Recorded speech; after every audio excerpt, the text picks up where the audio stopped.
So you've talked a bit about how the PTEs, private training establishments, were a response to poor outcomes in education.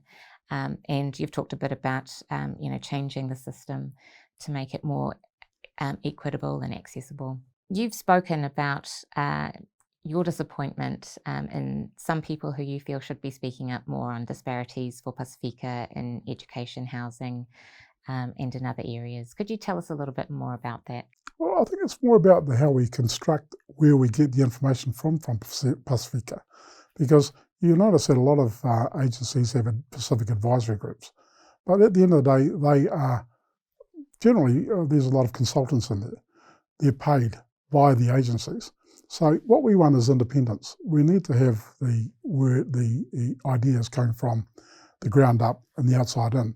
But when you appoint them, if you look at the structure of these advisory groups, they're full of consultants, they're paid by the agencies, so you've got a tainted view of the world.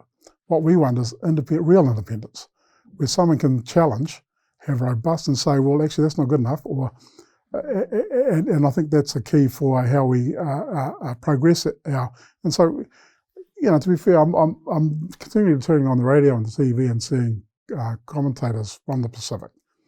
But they talk about we need to be consulted and things like that, when really I'm interested in what are you going to do to fix it? We shouldn't be talking about these small things. We should be talking about, it comes down to resourcing, it comes down to meaningful engagement, which is one of the things, but we are not in the decision-making groups. So I think we should take a much more strategic approach to it. And it's not talk, but action. And we should measure the requirements that we are based on what resources are provided and how meaningful the engagement is. Because we've got a whole lot of advisory groups all over the place, but they're all at at this level.